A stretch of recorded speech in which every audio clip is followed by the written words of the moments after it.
La douceur ou la beauté de la crèche est en contraste terrible avec ce que nous offre habituellement l'état du monde, et notamment en cette fin d'année 2023, où tant de guerres viennent ravager hommes, femmes, enfants, vieillards, riches et pauvres, tout le monde est dans cette détresse. Et c'est dans ce monde précisément que l'enfant Jésus est appelé à venir, à grandir, et il est appelé, et il faut revaloriser ce titre.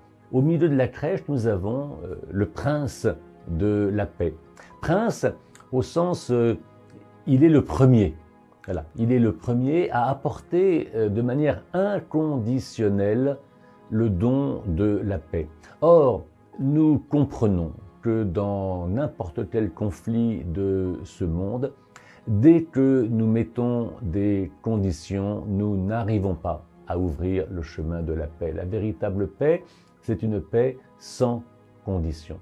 Et la naissance de Jésus à Bethléem est le signe que Dieu nous offre sa paix sans conditions. Comme 30 ans plus tard, alors que Jésus est sur la croix, Dieu offre, à travers celui qui est injustement mis en croix, il nous offre inconditionnellement la paix. Et c'est le seul moyen d'ouvrir des chemins nouveaux, des chemins inattendus, des chemins que nous ne maîtrisons pas.